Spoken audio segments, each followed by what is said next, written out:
ठीक है। जोहार साथी। हम लोग आज घाटशिला उपचुनाव पर बात करेंगे। चुनाव का मौसम है, बिहार चुनाव पर जो सिलसिला शुरू किए हैं। कुछ कल मेघनाथ जी से बात हुआ था, उसके पहले क्या नंदिता माले की नंदिता से बात हुआ था, और आज हम लोग घाटशिला चुनाव उपचुनाव पर बात करेंगे, क्योंकि वो उसका चुनाव भी एक साथ होने वाला है, यानी बिहार चुनाव के कब होने वाला है मदन जी? 11 नवंबर को। 11 नवंबर को। जी। और हमारे साथ हैं मदन मोहन।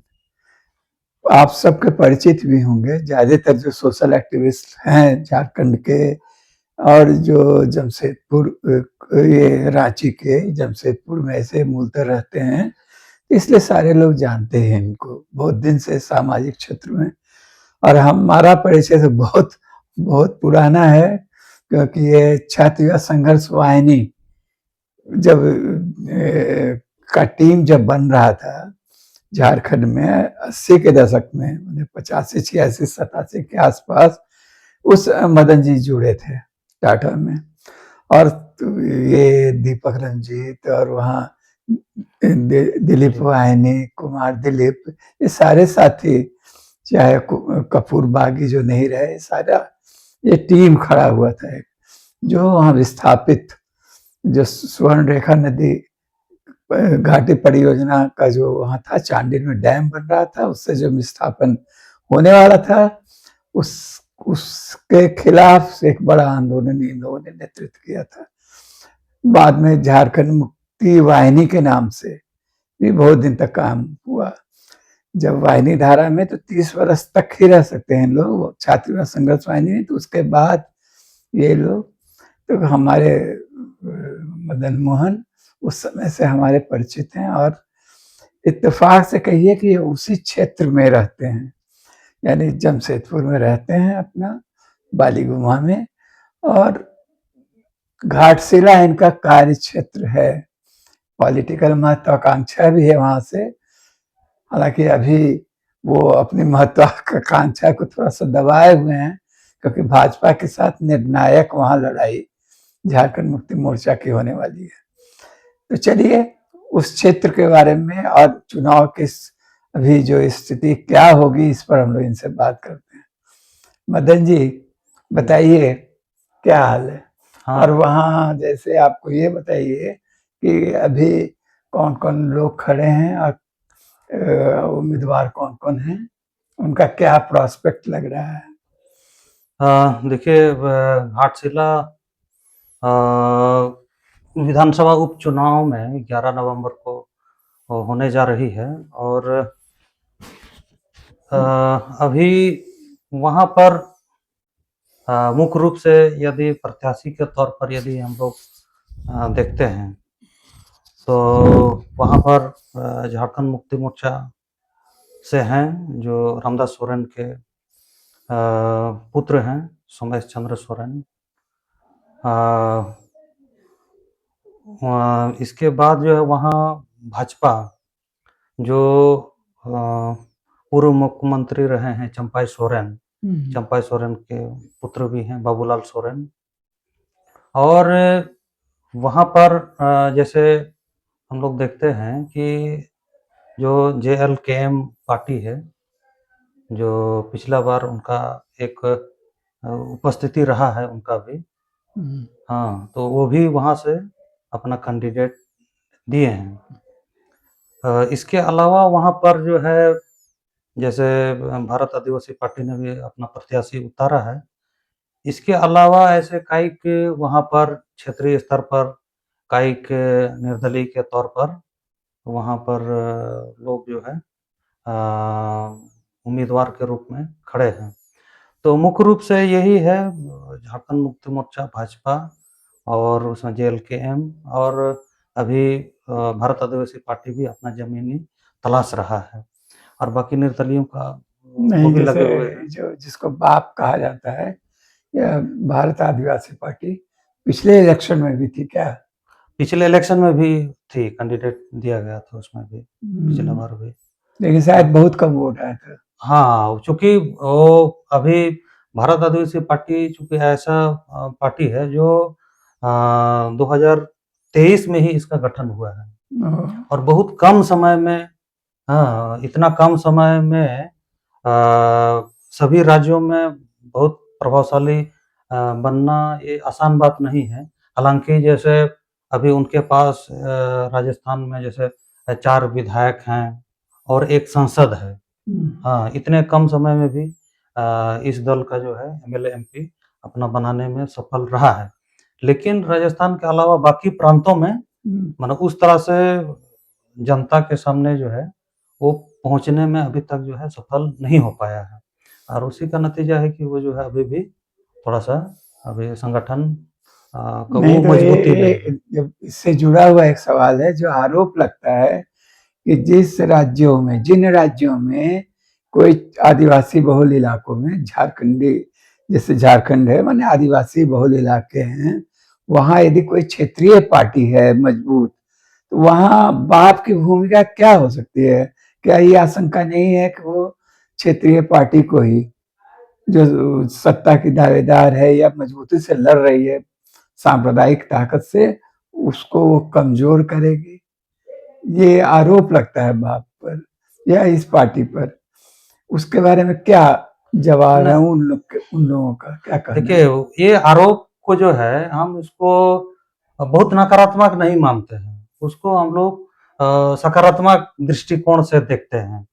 वजह यही है कि अब जो है क्षेत्रीय दलों में भी जो जो आदिवासी मूलवासी जो है उन पर बहुत ही विश्वास के साथ जो है उनको मतदान करती रही है और बहुत उम्मीद रहता है और क्षेत्रीय दलों में भी अब जो है देखते हैं कि जनता के प्रति जितना कमिटमेंट होना चाहिए या काम जो करना चाहिए वो आनुपातिक तौर पर वो जो है उतना नहीं दिखता है, नहीं मिलता है। तो अब क्या है कि राष्ट्रीय पार्टी जो है आलोचना या राष्ट्रीय पार्टी जो चुनौती देती है उसका अलग तरह से उसका असर पड़ता है। अब जो है जैसे भारत आदिवासी पार्टी जैसे कुछ अगर कुछ मुद्दों पर यदि बात रखती है तो पॉजिटिव के स्तर पर यही हम देखते हैं भाई उन पर दबाव पड़ेगा, भाई उनको काम करना पड़ेगा। आप काम कीजिएगा तब जो है आप क्षेत्रीय दल होने के बाद भी आपका ज़मीन बचा रहेगा। यदि काम नहीं कीजिएगा और बिना काम किए जो है आपको तब जो है आपको आपका ज़मीन जो है वो तो भारत आदिवासी पार्टी जैसे और भी जो इस तरह का क्षेत्रीय दल है उसको आना स्वाभाविक है, उसको कैसे रोक पाइएगा?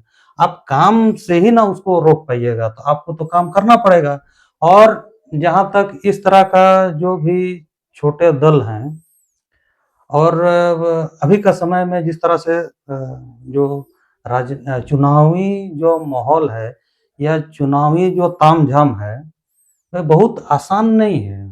आज का दिन में एक विधायक बनाना भी बहुत आसान नहीं है। यदि जनता अगर चाह लेगा तो वहाँ बनता है। जैसे भारत आदिवासी पार्टी से राजकुमार रौत को उन्होंने एमपी बनाया, हाँ, 4 विधायक बनाया। तो इस तरह से झारखंड में भी कई इस तरह का ये हो रहा है, सुगबुगाहट हो रहा है। तो जनता जिस दिन भाई ये समझने लगेगी कि भाई हमारा जो है मुद्दा आधारित या जो अ, हमारा जो समस्या है, हमारी बातों पर गंभीर यदि कोई पार्टी नहीं है और उस पर कोई नीति यदि नहीं बना रही है या उनको खाली आश्वासन देते रहा है, तो आने वाले समय में उनको तो जनता जो है खारिज करेगी। जैसे मान लीजिए थोड़ी देर के लिए आप भी शायद मानते हैं कि झारखंड मुक्ति मोर्चा इस बार जीतेगी, लेकिन उस पार्टी से शिकायत क्या है तो लोगों के मन में जैसे क्या हाल के दिनों में ऐसा कुछ ठोस बताइए जिससे लगता है कि जनता के उम्मीदों पर खड़ा नहीं उतर रही है? हाँ, इसमें देखिए घाटशिला विधानसभा में ठीक है, एक सहानुभूति का माहौल तो है, उसे इनकार नहीं किया जा सकता है। लोकतंत्र में जनता को ही हम सर्वोपरि मानते हैं और अभी वर्तमान में एक सहानुभूति का भी जो है एक माहौल बनता है और जनता उधर जो है उधर वो झुकती है। ये वास्तविकता है, हम उसको स्वीकार करें चाहे नहीं करें, ये वास्तविकता है। लेकिन क्या है, हमारा कहना है कि इस तरह का परिस्थिति कभी-कभार बनता है और इससे जो है बहुत कुछ सकारात्मक या बहुत पॉजिटिव रिजल्ट नहीं मिलता है। जैसे जनहित में जो काम होना चाहिए या जनहित के प्रति जो जनप्रतिनिधि जो बहुत कमिटमेंट रहता है, उसको उस तरह का चयन में माने जो होना चाहिए, उस तरह का चयन नहीं भी होता है, ये वास्तविकता है। और जैसे अब अ, बाकी जो दल हैं या वहाँ पर हम देख रहे हैं घाटशिला विधानसभा में, ये मुद्दा विहीन जो है अब पूरा कैंपेन चल रहा है। ये जो भी पार्टी है, जैसे भाजपा जो है, परिवारवाद का जो है, ये तो वो माने इतना तीखा आलोचना करता है परिवारवाद का। हाँ, और इस पर जो है उनके तमाम जो है वरिष्ठ नेता जो हैं, तमाम लोग जो है इस पर एक से एक जो है उसका आलोचना करते रहे हैं। लेकिन अंततः क्या है, वो बाबूलाल सोरेन किसके हैं? चंपाई सोरेन के पुत्र हैं। हाँ, अब जो है ये हँस रहे हैं इस तरह से। तो अब जो है हम देखते हैं कि अब जो है ये राजनीतिक दल जो है एक अवसरवाद होते जा रहा है। उसमें जो अपना एक सैद्धांतिक पहलू को जो पकड़ कर नहीं, आगे आप बढ़ना आना आप चाहिए। वो आपकी बात हम समझ गए कि वंशवाद का आलोचना करती है भाजपा और मुख्य मुद्दा उसका वही है वहाँ जी, जी, कि जी। वो झारखंड मुक्ति मोर्चा एक परिवार की पार्टी है और सारे लोग जी, मिलकर बिल्कुल, चला रहे हैं। बिल्कुल। लेकिन वो खुद वही काम किया जी, जी, जी। है, चंपई सोरेन के बेटा को देती है। हुँ, हुँ, हुँ। तो लेकिन तो आप ठोस हमको बताइए कि कुछ मुद्दे जैसे झारखंड वहाँ घाटशिला के लिए या और जनरल आदिवासी मात्र के लिए जो मुद्दे थे उसको एड्रेस करने में झारखंड मुक्ति मोर्चा किस तरह से या हेमंत सोरेन असफल रहे हैं, वो 2-4 गिनाइए ठोस, तब पता चलेगा। देखिए वहाँ जो है काम तो बहुत करना चाहिए और काम जो है अब हमको लगता है कि इसको जो काम नहीं हुआ है, जो काम एकदम होना चाहिए, जो यहाँ पर झारखंड बनने के बाद यहाँ पर वहाँ 25 वर्ष बीतने वाला है। लेकिन यहाँ पर जो काम नहीं हुआ है, वो काम अगर बताएँगे तो हमको लग रहा है वो बेहतर होगा। जैसे अब जल, जंगल, ज़मीन का बात होता है, नारा लगता है ना? जल, जंगल, ज़मीन जो है ये हमारा है, ये ग्रामीणों का है। लेकिन जल, जंगल, ज़मीन को संरक्षण करने के लिए, उस पर मालिकाना हक देने के लिए, इस पर कोई नीति नहीं बनता है। जैसे वन अधिकार कानून 2006 में बना है और इसके बाद जो है झारखंड जैसे प्रदेशों में ये कानून का कोई जो है उसको गंभीरता से लागू नहीं होता है। हेमंत सोरेन जो है अबुआ बीर दिसोम एक अभियान चला रहे थे, अभियान निकाले। अभियान जो है इधर-उधर घूम लिए और घूमने के बाद वो बैठ गए। क्या जंगल में हमारे लोग जो बसे हुए हैं उनको अधिकार मिला? नहीं मिला है। उसमें जैसे वनाधिकार कानून में जैसे सामुदायिक वन संसाधन पट्टा देने का प्रोविज़न है कि उस मौजा के लोगों को जो है पूरे जंगल का मालिकाना हक जो है मिलेगा। हाँ, उस पर जो है उसको संरक्षण का, संवर्धन का और प्रबंधन का, ये तीनों अधिकार जो है वहाँ के ग्राम सभा को मिलेगा। वन अधिकार समिति बनाएंगे और ग्राम सभा के माध्यम से उनको जो है ये उनका मालिकाना हक मिलेगा। जो अभी जमींदारी वन विभाग का चल रहा है वो नहीं चलेगा। जैसे वहाँ तेंदुपत्ता हुआ, महुआ हुआ, हाँ, और भी बहुत तरह का जो है वहाँ जंगल से जो अर्थ उपार्जन होता है, जो वहाँ के लोग करते हैं, ये सारा चीज प्रबंधन जो है वो प्रबंधन गांव के लोग स्वतः करेंगे। लेकिन ये कानून जो है लागू नहीं होने की वजह से अब धरे के धरे रह गया। अब केंद्र सरकार इसको फिर संशोधन कर रहा है।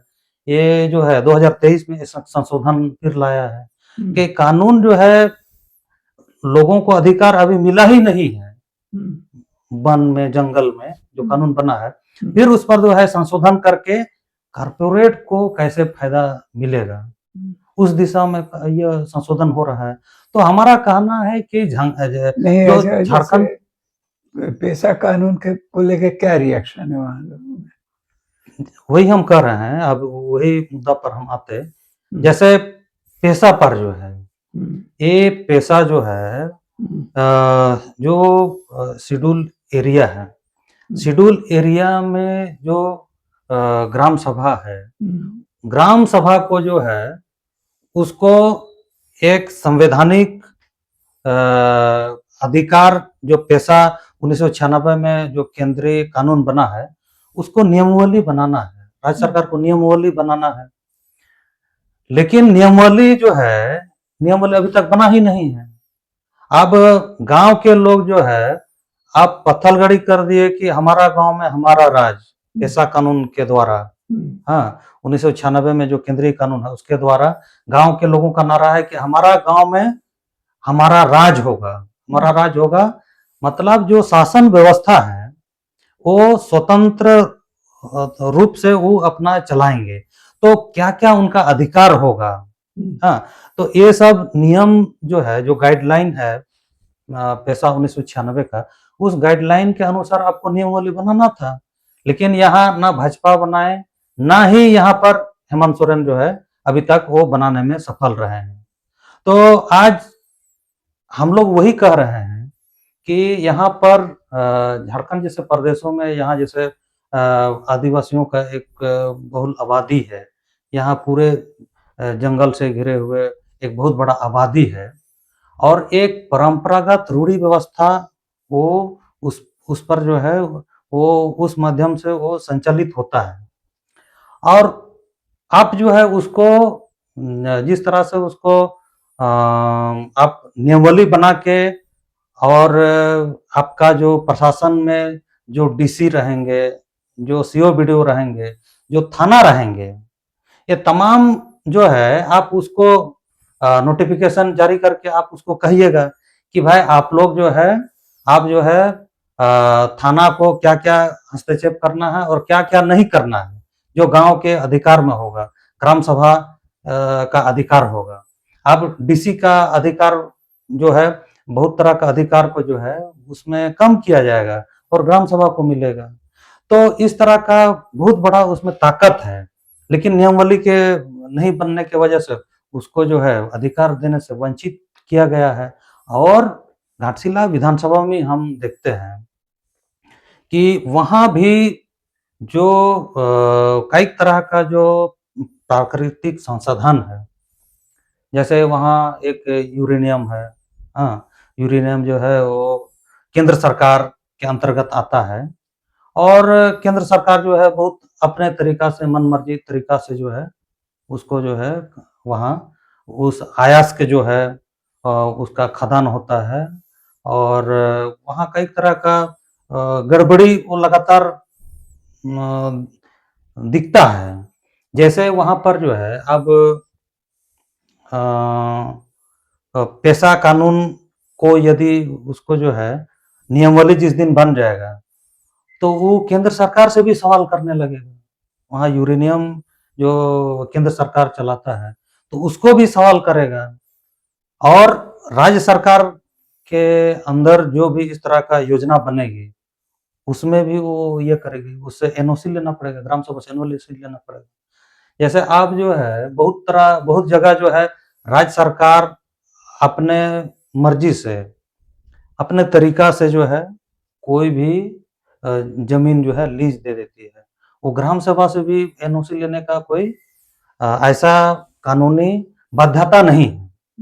लेकिन जिस दिन पैसा नियमावली बन जाएगा तो ये आपका बाध्यता बन जाएगा। जैसे हाईकोर्ट ने अभी रोक लगाया है कि आप जो है बालू जो है बालू का जो अवैध कारोबार हो रहा है उसको पूरी तरह से रोक लगा दिया है। नहीं तो आप लोग इसके लिए हेमंत सोरेन को सीधे जिम्मेवार कहिएगा। तो आप जो है अब झारखंड का जो है मुखिया कौन है? झारखंड का मुखिया के तौर पर देखेंगे तो हेमंत सोरेन है, क्योंकि जनता ने पूर्ण विश्वास के साथ उनको जो है बहुमत दिया है। और यदि आपको पूर्ण विश्वास आपके पक्ष में रहने के बाद, आपका पूर्ण बहुमत रहने के बाद भी आप यदि इस तरह का जनपक्षी और जो आदिवासियों का एकदम परंपरा रूढ़ी व्यवस्था से जुड़ा हुआ चीज, ये साधारण चीज आप यदि नहीं कर पाते हैं तो कई तरह का बात तो उठने लगेगी। और ये हम इसको स्वाभाविक ही मानते हैं, इसमें जो है किंतु परंतु अब बोल के जो है इसको अब टाल नहीं सकते हैं। क्योंकि इस तरह का झारखंड में हम तो इस तरह का, जैसे हम लोग वाहनी विचारधारा से जुड़े रहे हैं, तो जनता को कैसे लोकतांत्रिक व्यवस्था में जनता को कैसे हम उसको ताकत दे सकते हैं। सत्ता का विकेंद्रीकरण हम लोग शुरू से इस विचार को आत्मसात करते रहे हैं, और सत्ता का विकेंद्रीकरण का प्रथम कड़ी है ये पेशा नियमावली। इसीलिए हम बार बार इस चीज को कहते हैं कि ये इसमें क्या है कि लोकतंत्र को और मजबूती मिलेगी। गांव के लोगों को जब छोटे छोटे जब अधिकार मिलेंगे, उस चीज को जब एक्सरसाइज करेंगे, जब अपने गांव में वो बालू खदान को सही तरीका से जो है वो जिस दिन सफल हो जाएंगे, तो ये अपने अंदर जो है एक विश्वास जगेगी। और जब वो विश्वास जब जग जाएगी, तब झारखंड में आने वाला समय में यहाँ अडानी, अंबानी या और भी लोग जो है, जो बड़े बड़े जो खदान चलाते हैं, वो खदान जो है वो गांव के लोग दावा करेंगे। जो जिसमें जो समता फैसला में जो मुख्य रूप से जो गाइडलाइन दिया गया है कि जो शेड्यूल एरिया के अंतर्गत जो प्राकृतिक संसाधनों के अधिकार के बारे में जो गाइडलाइन दिया हुआ है, उसके आधार पर गांव के लोग जब दावा करेंगे और उसका जो है वो खदान का जो है संचालन वो करेंगे, तो यहाँ अडानी अंबानी जो है उनका मन मर्जी नहीं चलेगा। तो इसीलिए ये साधारण चीज नहीं है। सरकार के लिए भले वो माने ये साधारण चीज हो सकता है, हम इसको एक सत्ता का विकेंद्रीकरण और ग्राम सभा का सशक्तिकरण करते हुए जनपक्षी व्यवस्था को और सुदृढ़ करने का हमारा सोच है। इसीलिए जो है अब पूरे दुनिया में प्राकृतिक संसाधनों का जो लूट चला है और इसका खमियाजा जो है, ये जो जंगल में रह रहे हैं, जो गांव में रह रहे हैं, उनको तो झेलना पड़ रहा है। लेकिन उसको फायदा क्या मिल रहा है? जैसे मजदूरी, एक घाटशिला विधानसभा क्षेत्र के लोग अभी जैसे अब यूरेनियम यहाँ का आयास का खदान है, वहां पर काम नहीं मिलता है। बाहर के लोग जमशेदपुर से लोग जो है जाकर वहां पर काम करते हैं, और घाटशिला के मजदूर जो है ये दक्षिण भारत जाकर और कहीं वो पंजाब जाते हैं, कहीं वो श्रीनगर, जम्मू। नहीं ये बात समझे नहीं, यूरेनियम कारखाना चाहे खदान जो है, जी खदाना में लोकल लोगों को काम नहीं मिलता है। आप जो है, आप क्या है कि कॉन्ट्रैक्टर हो गया है, कॉन्ट्रैक्ट हो गया। आप जो है वहां स्थायी तो बहुत कम है। स्थायी जो जिसका जमीन लिया जाता है वहां जो जमीन दिया है और वो हर एक सप्ताह वो आंदोलन करता है। किस लिए आंदोलन करता है? कि भाई हमको रोजगार मिलना चाहिए। अब हम तो वहां लगातार सक्रिय रूप से उस क्षेत्र में हम दौरा कर रहे हैं और देख रहे हैं कि जब से वहां के लोग माइंस के लिए जो है जमीन दिए हैं, तब से जो है उनके लिए एक विपत्ति आ गया है कि वो माने कुछ दिन काम दिया जाता है, फिर उसको बैठा दिया जाता है इस तरह से।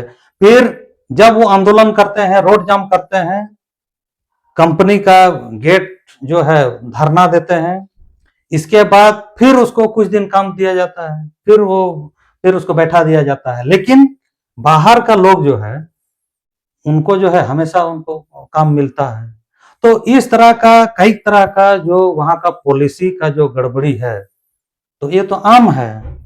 इसीलिए हम लोग इस तरह का सोचते हैं, भाई जिसका आप जमीन लेते हैं तो उसका परिवार का पालन पोषण का आपका तो अधिकार है, और इसीलिए आपको जो है उसको स्थायी तौर पर उसको रोजगार देना आपका अधिकार है, आपका वो काम करना ही पड़ेगा अनिवार्य रूप से। लेकिन क्या है कि अभी वही है कि प्राइवेट कर दिया है, पूरे ठेकेदार का जो है वो वर्चस्व चलता है और कम से कम मजदूरी में जो है उसको अपना काम कराता है, और तमाम तरह के जो उनका बुनियादी सुविधा मिलना चाहिए उनसे उनको नहीं मिलता है। यूरेनियम से तो विकिरण होता है, हम लोग शुरू से सुनते रहे हैं, उस पर कई तरह का फिल्म बनाया है हमारे साथियों ने कि वहां से क्या तबाही है। तो वो सब स्थिति जस की तस है, या इस सरकार का या हेमंत सोरेन का कोई उसके बारे में कुछ भी सुधार या कोशिश नजर आता है? नहीं, एकदम नहीं। पूरे जो है आप जब उस क्षेत्र में शायद जाते थे, उस समय तो हम लोग बहुत छोटे थे, उतना आपसे भेंट मुलाकात नहीं हुआ है। लेकिन आपसे जब बातचीत के दौरान या इससे पहले भी हम सुने हैं कि आप उस क्षेत्र का लगातार आप लोग दौरा करते रहे हैं, कई उस क्षेत्र में काम करते रहे हैं, और उस समय का जो हालात है बिल्कुल अभी भी वही हालात है। आज भी उस इलाका में कायिक विकलांग लोग हैं, अपंग लोग हैं, वो बच्चा पैदे ही वो विकलांग होते हैं। हाँ, और आप जानते हैं कि कोई एक परिवार में यदि कोई विकलांग यदि बच्चा पैदा होता है, तो बताइए उस परिवार जो है एकदम नरकीय जिंदगी जीने के लिए वो विवश हो जाता है, और वो हालत आज भी है उस क्षेत्र में। और ये इस बात को दबा के रखने के लिए कई तरह का वहां एक चलता है कि उस इस तरह का मैटर को जो है वो बाहर निकलने नहीं देना है। हाँ, और काइक जो है इस तरह का बात कहाँ आमतौर पर जितना गंभीर है उस तौर पर गंभीरता सरकार नहीं है, केंद्र सरकार भी गंभीर नहीं है, राज्य सरकार भी गंभीर नहीं है, और ना ही कोई स्वतः कोई संज्ञान लेने के लिए जो है कोई इस तरह का कोई पहल होती है। तो इसीलिए आज जो है वो इलाका तो अभी भी नरकी जिंदगी जीने के लिए विवश है, और आने वाले समय में सबसे यदि कष्टदायक होगा तो उस इलाके के लोग होंगे। क्योंकि क्या है कि आयस जो है वो आज नहीं तो कल खत्म होने वाला है, खत्म होगा। लेकिन जो है आप जो उसका जो आयस्क है, आयस्क उस इलाका में आप तो जैसे वहां पर एक अंदर से जो कचरा निकलता है उसको तालाब जो है, तालाब में उसको जो है इकट्ठा किया गया है। इसके अलावा बाहर से जो आंध्र प्रदेश जो जाता है और वहां से जो कचरा फिर आके यहाँ पर जो है फिर उसको डंप किया जाता है, उसमें जो है कई तरह का विकिरण रहता है। आज से एक सप्ताह पहले हमारे कोई रिलेटिव हैं, उन्होंने ऐसे ही गपशप करते करते कहा कि देखिए ना, अभी जो है ये तो जादूगोड़ा रोड है, जादूगोड़ा रोड से जहां से खदान से निकलता है और इसके बाद जहां उसको ले जाया जाता है, कुछ दूरी उसको आना जाना होता है वो डंपर से, एक बड़ा गाड़ी से आना जाना लोग करते हैं, रोड में यदि कुछ जो है वो कण गिर जाता है और गिरा रहता है, और वो कण यदि आंख में यदि आ जाता है तो वो जलने लगता है, आंख जलने लगता है। तो आप समझ सकते हैं कि साधारण वो धूल से आंख जलने लगता है, अब शरीर के अंदर जब वो प्रवेश करेंगे तो कितना तरह का वो नुकसान करेंगे। और इस पर जो है, इस पर इतना वर्ष बीत जाने के बाद भी दुख की बात यही लगता है, ना ही केंद्र सरकार गंभीर है, ना ही राज्य सरकार गंभीर है, और ना ही इस तरह का जो ये हो रहा है, इन लोगों का ज्यादातर गड़बड़ी से ही ये सब हो रहा है, उसको ये लोग मिनिमाइज कर सकता था। बहुत तरह का नीति बनाकर इसको मिनिमाइज किया जा सकता था, लेकिन मिनिमाइज करने में क्या है, उसमें और भी ज्यादा खर्चा है, इसको तो ज्यादा से ज्यादा मुनाफा कमाना है। वहां के लोगों का जिंदगी से कोई नहीं मतलब नहीं है, उनको तो मुनाफा चाहिए, उनको यूरेनियम चाहिए। हाँ, एक परमाणु सशक्त देश बनाना है, और बदले में यहाँ की जनता को क्या क्या दिक्कतें हो रहा है उस पर कोई गंभीर नहीं है। हमारा सवाल यही है। ठीक आप बात कर रहे हैं, अब बहुत विस्तार से चले जाएंगे हम लोग।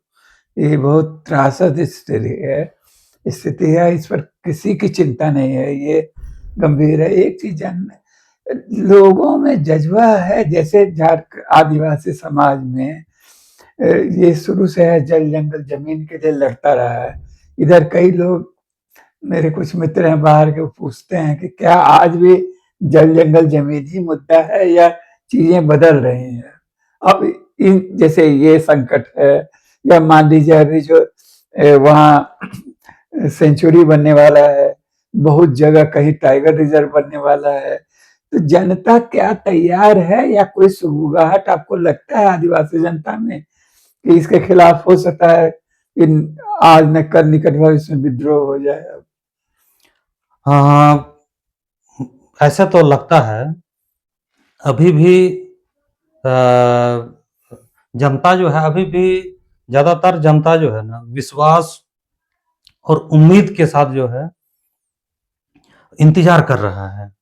लेकिन ये उम्मीद बहुत जल्द जो है ये खत्म भी होगा, क्योंकि अब क्या है, जैसे पहले, इससे पहले की जो सरकार थी, इसमें हेमंत सोरेन जो है वो पूर्ण बहुमत में भी नहीं थे। हाँ, ये माने पूर्ण बहुमत के बहुत करीब थे। हाँ, एकदम बहुत करीब थे, और उसमें खतरा भी था।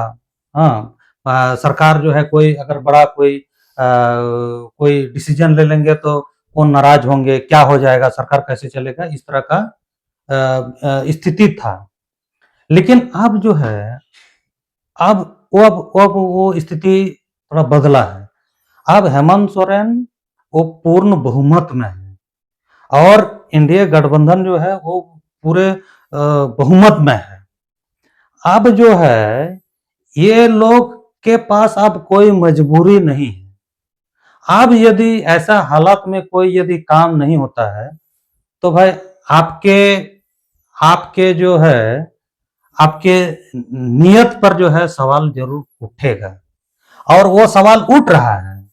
और हम जैसे लोग तो यही चाहते हैं कि भाई झारखंड जैसे प्रदेश में जिस तरह से यहाँ पर प्राकृतिक संसाधनों के प्रति जिस तरह से जनता का हक मिलना चाहिए, और यहाँ पर विकास का जिस तरीका का मॉडल होना चाहिए, हाँ, वो सब उस दिशा में काम बहुत नहीं हुआ है।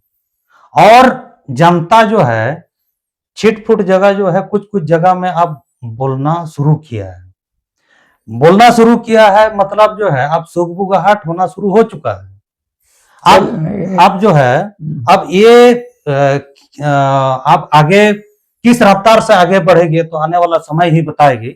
लेकिन ये जो है इस तरह का सुगबुगाहट हो गया है, और आने वाला समय में राज्य सरकार को जनता के प्रति जो यहाँ के वर्षों से जो एक उम्मीद लेके लोग जो बैठे हुए हैं, उस दिशा में नीति बनाना ही पड़ेगा देर सवेर।